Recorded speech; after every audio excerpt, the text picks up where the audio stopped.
Look at the picture. See the skull. Visible Frankenstein controls. The Brain Thoughts broadcasting radio. The Frankenstein earphone radio. The latest new skull reforming to contain all Frankenstein controls. Today's episode of Frankenstein Control is brought to you by a new business. A purveyor of fine desserts opening right down the road in Tyson's Corner. There we go. That's the word. You don't say. In the shopping center there? Right in the shopping center. When the malls start opening back up, make sure you head on down, because do you pine for a simpler time?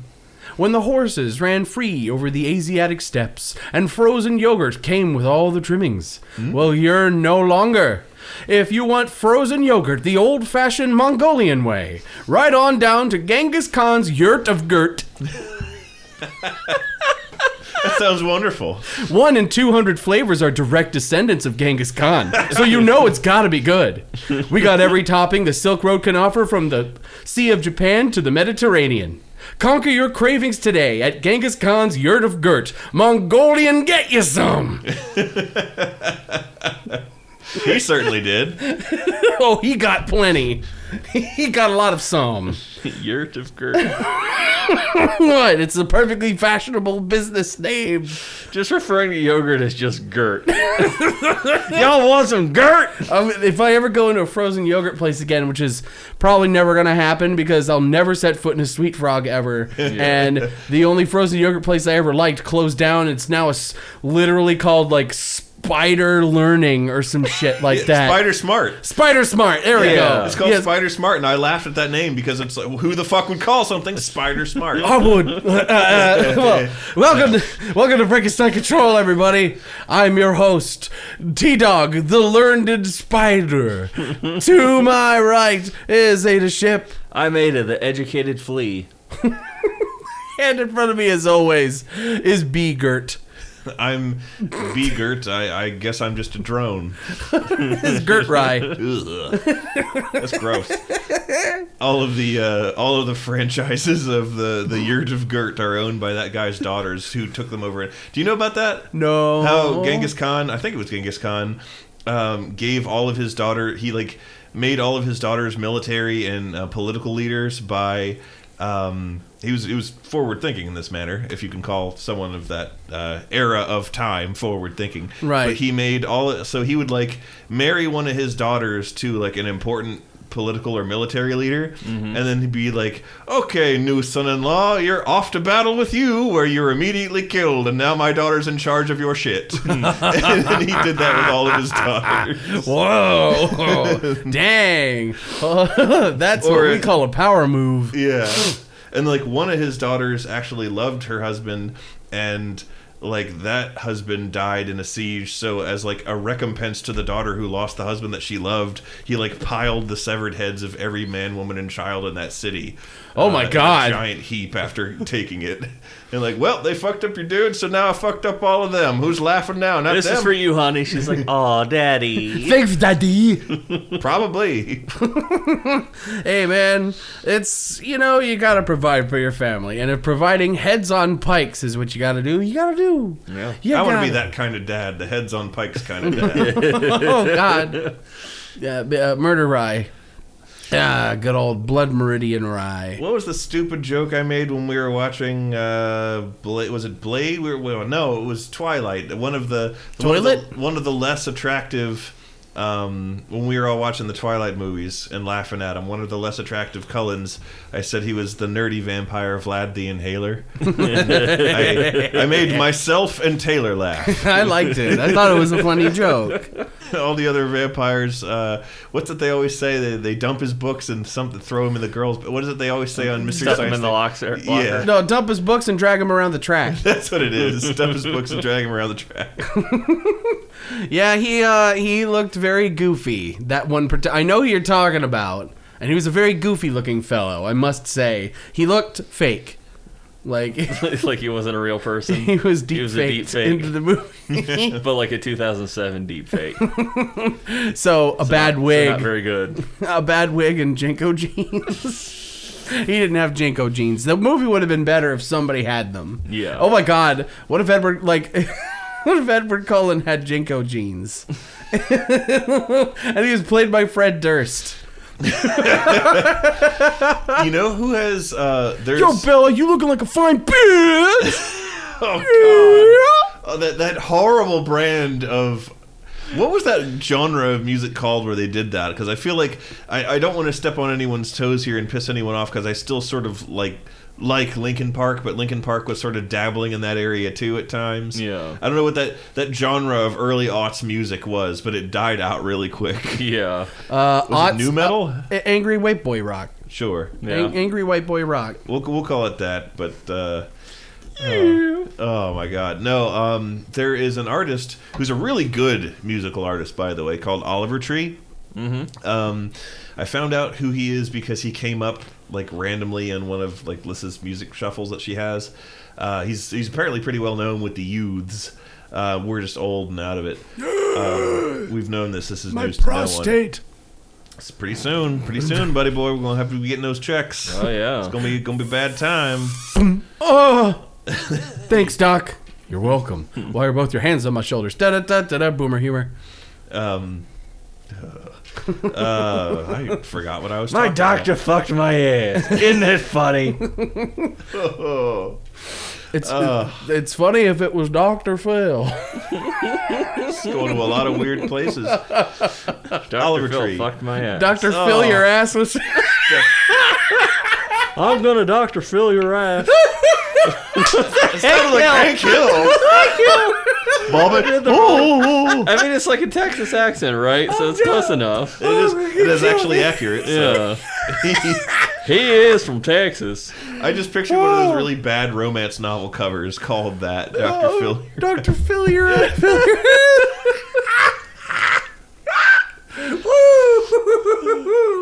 Man, that smacked me across the face like Dr. Phil.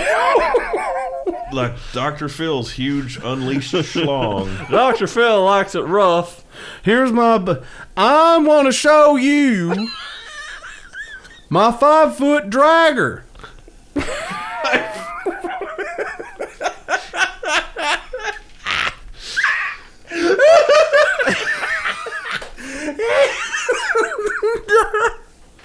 Dr. Phil.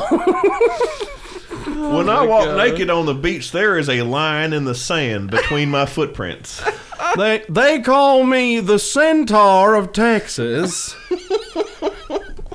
Probably on account of my gigantic horse cock. This is weird. There was some night where like we were sitting in the main room and I was playing Bloodborne while Taylor was just like on his phone, and every so once in a while Taylor would just go, "You said," and then it was the loading. Yeah, because the loading screen has. Oh yeah, you go. You said, and then he would like read the item description that was on the screen. It was funny every time. I would make sure to space it out to where like it would kind of be forgotten, and then just bust, skip a few loading screens, and then another one would come out. Just you said that Lawrence was. You said that the blood of old Yharnam is forever unclean. What did you mean by that? Exactly, precisely.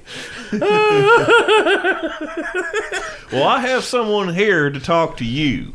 His name is Ludwig the Accursed. Insert screaming. Yeah. Lots and lots and lots of screaming. Pig squealing. Cool music that you can't hear over all the screaming. All squealing. No No, what's the word? All Not squealing, no recompense. feeling. Oh, I like that. That's the Ludwig fight in a nutshell. Yeah. Something to do with music. Oh, Oliver Tree. That's what I was Oliver Twist. That's what got us started on this. Oliver Tree is a musician, and his big. The only thing I wanted to say was his giant thing that he does is like he plays as this character with a ridiculous bowl cut and like '90s clothes, and he rides around on a Razor scooter and has like massive Jinko jeans and like a pink and purple like windbreaker that it's just like the exact shit people wore to school back then, and it's like a bit that he does, and it's funny. Why were bowl cuts a thing in the 90s? Because mom didn't have time or money to take you to the great clip, so she just stuck a bowl on your head and just snipped around it. Well, everyone had them though. Like, was everyone's mom poor? Maybe somehow it just became a fashion. Going back to the... But, like, how, though? It's so hideous. Yeah, well, a lot of stuff that was fashionable is hideous. Look at the 80s. It's terrible. Yeah, you're right. Yes, the 80s, where everyone looked like they were 40. Yep. Going back to the Texas thing with bowl cuts, that also just makes me think of King of the Hill, where it shows like little Hank as a kid and Cotton's cutting his hair, and he has a pickelhaube on Hank, like one of those German helmets with the spike on Oh my God. it, and he's like just cutting his hair around where it sticks out of the helmet, and he's like, I think you got part of my ear, and he's like, you cry more than the guy I killed out from under that hat. Oh, oh, Hank. So you had some bad hair, huh? Yeah, I mean it's Hank Hill. There's so many good jokes about hair on King of the Hill. The show doesn't get enough credit for the hilarious hair jokes that it does. Which is an odd and niche thing to give someone credit for, but we're giving it. We give the credit here. Anything and everything related to Bill's job as an Army Sergeant Barber is funny, but one of the best ones they ever did was when Hank was getting his haircut with his barber, who was voiced by Brian Doyle Murray and sounded like Knuckles. Yeah. Well, come here, boy. Let me give you a haircut. Hank's getting his haircut from his barber, and he hears a sound. He's like, "Oh no, that engine!" And he looks out the window, and across the street from the barber shop is Dale going through the drive-thru at McDonald's on Hank's riding mower, and he's like, "Oh!" And he stands up to go after him. And he's like, he still has like the towel around his neck, and his barber's like, "Hank, you can't go out looking like that. I'm only half done." And Hank like looks in the mirror, and he looks exactly the same as he ever does, but he goes, "Oh!"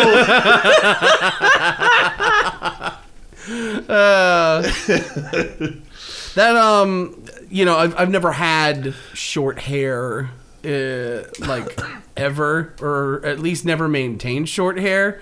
So I just think it's really funny, like when I see like a guy be like, "Yo, I gotta go in for a haircut," and they have like a buzz cut. Yeah, it's like, I get it, but it sounds funny. Yeah. I get it that you're trying to maintain that length. You don't want it to get longer because there's what I like to call the koosh ball phase. Where the dreaded koosh ball phase. Yeah, where your hair is growing out of the buzz stage, gets long enough to where you just look like a damn koosh ball, and it looks goofy as hell. And then it grows out and it looks fine. I had to wait because like I used to always get buzz cuts, and now my hair is long as hell, and I'm going to keep it that way. Yeah. It's finally long enough that I can pull it back, but I had to live in that fucking koosh ball stage forever. One of my coworkers saw me at the grocery store with my hair pulled back like it is now, and he's like, "You have a man bun." I was like, "It is not a man bun. It is a high ponytail like The Witcher." I'm doing a Henry Cavill. Yeah. Henrik Cavill. You're doing a Heinrich, and it's fine. You look good, B-Ra. You just need to powder your hair white and go fuck. And everyone will be like, "Oh my God, it's the witchest." I'm halfway there. Halfway between Harry Cavill and Norman Reedus. Norman Reedus and the Funky Fetus. What a game. What the a Funky time. Fetus is Henry Cavill. It's on PC. Somebody can make that a mod. Yeah. Make the baby just Henry Cavill's face. Yeah. It looked better than it did in Justice League. Oh, wait, I can't make that joke anymore because they released the Snyder Cut, and apparently it was the second coming of Christ, and everything's fine now, and the movie's not a joke anymore. I'm sure if I watched it, I still wouldn't like it, but, now I can't be sure until I watch a fucking 4-hour movie and waste an entire evening of my life. Apparently they're making another Suicide Squad movie. Yes, I did see that. The Suicide Squad. Yeah, with directed by James Gunn. Yeah. Where that's his big fuck you to Disney for letting him go, as he goes, "I'm working for the other side now." Blah blah blah blah blah blah blah blah. And there's a shark man in it, and he rips somebody in half, and you go, "Look, it's a sharky." Sharkman sounds cool. That sounds like that boy from what do you call it? Blue Submarine number 6. Well, it's Killer. It can't be Killer Shark. That can't Killer Croc? No, not Killer Croc. Killer Croc was in the shitty Suicide Squad. I like Killer Croc, and he does nothing in the shitty one. Yeah, but no. Killer Croc's like my favorite. Nobody does anything in that movie. It's garbage. Yeah. Everyone, you know it's garbage. You don't need us telling us. Yeah, it's not even the fun kind of garbage. Yeah. It at least got us the much better Harley Quinn movie, which is fun. I guess. I never saw Harrelson Quinn. It's Woody worth Harrelson watching. Quinn. It's a good one. Okay. Well, yeah, we watched that. Courtney said it was good, and we watched it, and it's good. Was that one called, like, Falcon? Birds of Prey, That's or the one. Fantabulous Emancipation of One Harley Quinn, or something like that. That's the full title. Was that an episode of Rocky and Bullwinkle? Sure. Birds of Prey, or the Incredible Emancipation of Harley Quinn. You know where you can watch all this shit? I'm not actually sure this is where you can watch all this shit, but it's a good enough segue for me to start talking about HBO Max, which we finally buckled down and got. Is this your advertisement for it, or are we being paid for this? Sure, we'll say it is. The only reason we can afford HBO Max is because we're not paying for one of our other subscription services. So we got HBO. I mean, it's not that bad. It's just annoying to have to pay for a million fucking things. Yep. Yep. But we finally buckled down and got HBO Max because, yeah. Yar. Knew what you want, because, well, you know. Yeah. HBO Max, yeah. There's some good shit on HBO Max. And one of them that I wanted to talk a little bit about is Infinity Train, which is rad as fuck. And it's made by Cartoon Network Studios for HBO Max. I forget who the creator is. I should have written it down. J.G. Quintel. It is not J.G. Quintel, although J.G. Quintel does have a show on HBO Max called Close good Enough. Oh, that's right. It's called Close Stuff. I was going to say Good Enough. It's supposed to be good, too. We haven't watched that It's one good yet. enough. It's supposed to be good. We haven't watched that one yet. But HBO Max has got the Infinity Train, and it's about a crazy-ass train where you solve your trauma. And so it's like... how did I word it the other day? It's like... Gravity Falls had a baby with specifically the episodes of Steven Universe that relate to family trauma. So it's sort of like that, and it's pretty cool. It's a good time. Well, is it about divorce? Some of it is. There's part 2 of me knowing everything. No, actually, the first season is entirely about divorce. I guessed Juan Division, and now I guessed Infinite E-Train. Each of the seasons, there's 3 so far, is about a different character's shit, and usually they're related and feature characters from the previous seasons. So it's sort of worth watching all of it. There's only 10 episodes per season. It's not bad. Okay. But it's a good one. It's a real good one. HBO Max also has, bizarrely, all of the old samurai movies, including all of the many, many extremely good Lone Wolf and Cub movies. Lissa and I watched Baby Cart on the River Styx over the weekend, and she loved it. And I was immediately, I'm like, oh my god, like, she loves dad stuff. Like stuff where there's like a dad and a cute little kid. Yeah. And I'm like, I love how the dad stuff overpowers the samurai violence. And, you know, that's enough for you to... the dad stuff is enough for you to tolerate all the samurai violence. Yeah. And that's a great time. We can both enjoy these movies.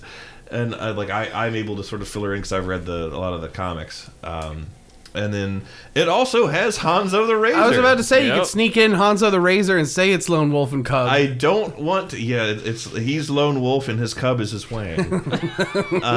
His club. Yeah, it's Lone Wolf and Club, the club with which he beats his wang in that weird bath scene that goes on for 12,000 hours. I was gonna say Lone. The bag of rice. Yeah. I was gonna say Lone Wolf and Chub. Yeah, that's much better. That's much better than the much longer rant I did talking over you and hogging the spotlight. Chub Club. It's funny. I saw. I was like, oh my god, they have Hanzo the Razor. We have to watch that in our next group stream. Oh god. And Lissa was like, should we watch it? I was like, I don't know if I want to subject you to Hanzo the Razor. I don't know if that's a thing I want to do. Hanzo the Racerhead. Yeah. Directed by David Lynch. It might as well have been. I mean, that bathhouse scene. That specifically that scene was directed by David Lynch. The rest was, I don't know, Kurosawa or somebody.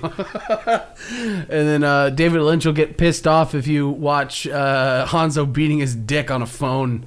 He'll get all bent out of shape about it. That's not how it was meant to be viewed. It's not meant how it was to be right. Oh my god. You're a famous director and you'll die famous, dude. Nobody gives a shit anymore. Yeah. Chill the fuck out. David Lynch. Kind of like Stephen Lynch. Beloved musical comedian Stephen Lynch from the 2000s. He sang a song about a mentally handicapped person and everyone thought it was hilarious. Until it wasn't anymore. wonder what he's doing now. I wonder what a lot of those old aughts comedians are up to these days. Where's Pablo Francisco when you need him?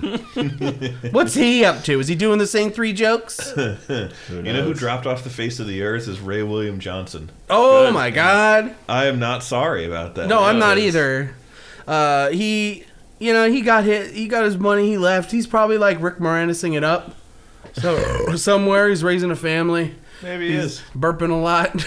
Yep.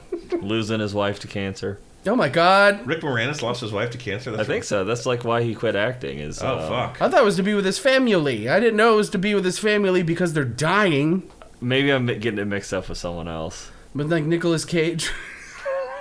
Nicolas Cage just had his cousin steal all his money. He married his cousin? No.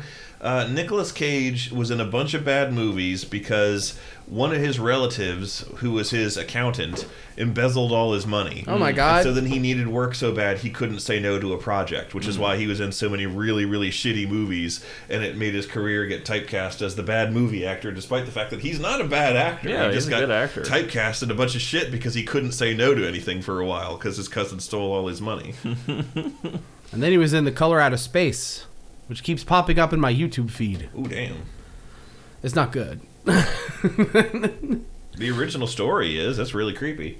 A lot of them old stories is cool if you read it for what's on the page instead of the racist subtext. Yeah. You actively ignore that and be like, oh, this is I couldn't read Lovecraft stuff. Like we had when we were in college, Taylor and I had a class that had us read a lot of that stuff, and it just goes on forever. Do you remember that? It's just made me fall asleep. Ada, do you remember the name of that class, Ada? American Fantastica. I still have your book from that, by the way, with the smoke ghost and all that other good I still shit. have your the barbarian dudes doing funny thing rockstar style book. You have to read that fucking book, Taylor. I can't read. You have to. I'm not going to read it. I don't want to read it. I don't know how to read. I don't know how to read.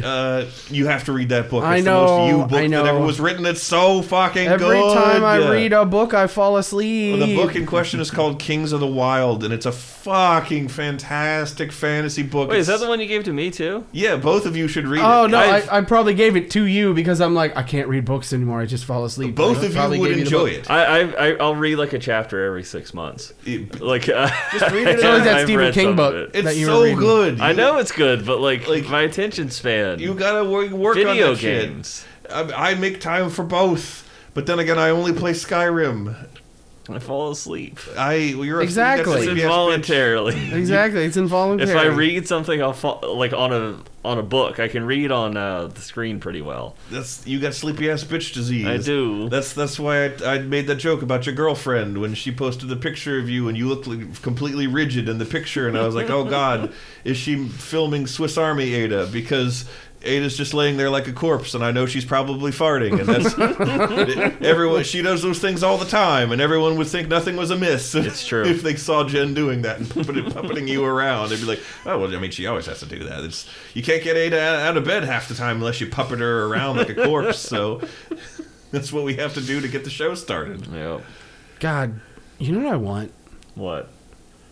I've been thinking about this a lot. I really want a Costco apple crumble muffin.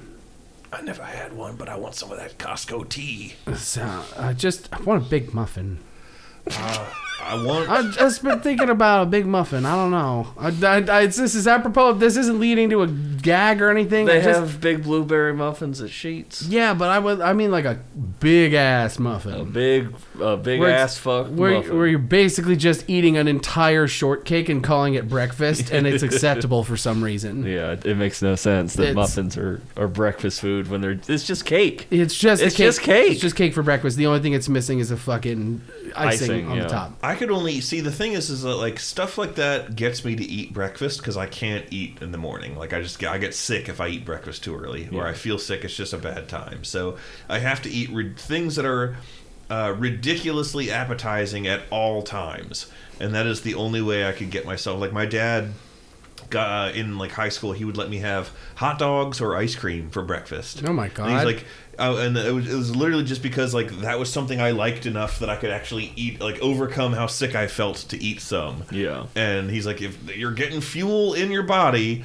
before you start the day, I'm not going to care too much about what the source of it is, just so that you have something. You're lucky you have a high metabolism, bro. If you got as fat as I did, your dad would be like, well, looks like you're eating nothing for breakfast again, be right, because you're fat and worthless. You're a loser. You're...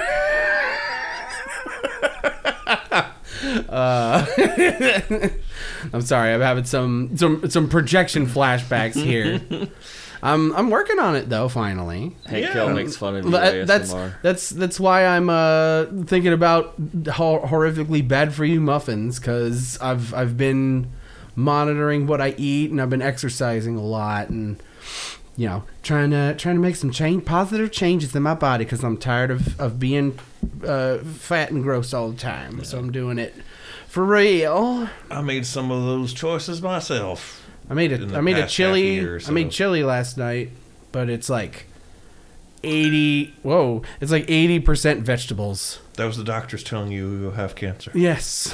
Well, not then funny. I might get that muffin then. Fuck it. Going to Costco. Live every day like you're dying. Live every day. Existential panic about the void. But you know what I'm doing for exercise? Because normally I'm deathly allergic to exercise. I'm beaten off with Beat Saber, the #1 VR game that's rhythm-based and you slash around with lightsabers. Say you're beating off to grandma today. This episode of Frankenstein Control is sponsored by Beat Saber. No, but seriously though, it's amazing how fun that game is, and even more amazing how fucking tired and sore and sweaty and out of breath and just like actual fucking goddamn exercise it is. And I'm addicted to it, man. I fucking love that game.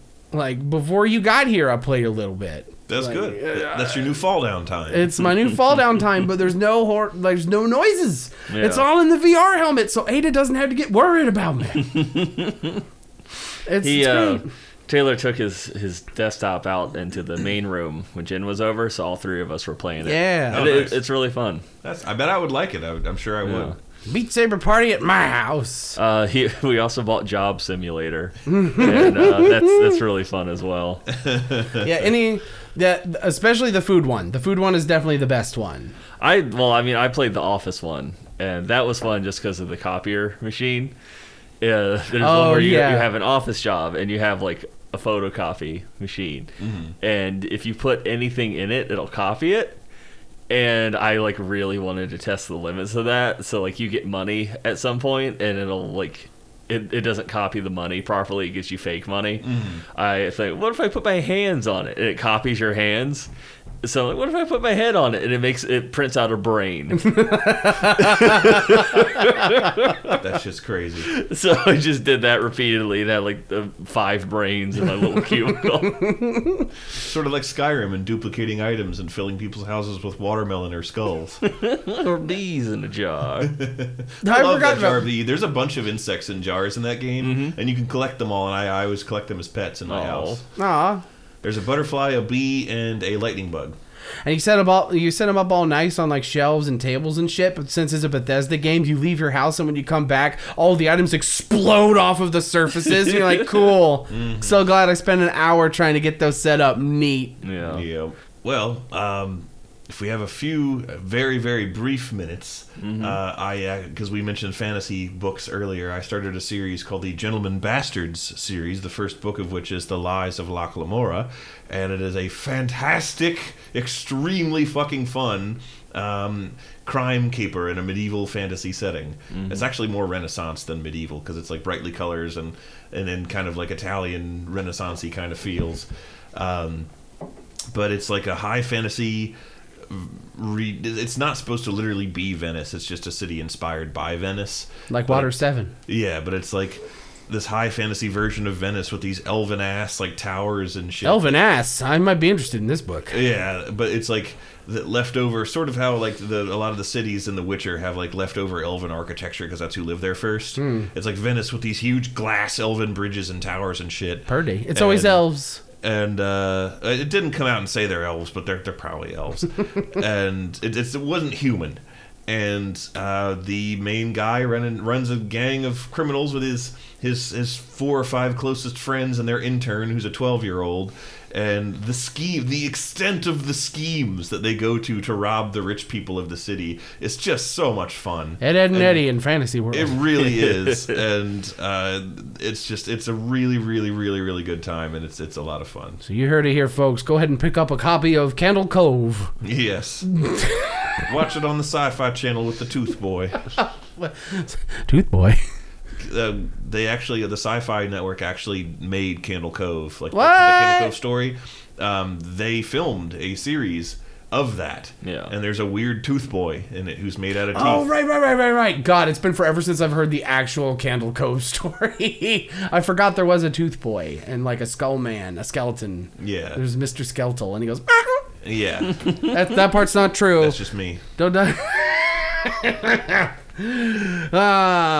forget to stop off at Michael Bay's House of Gerd or whatever. Hey, good night, everybody.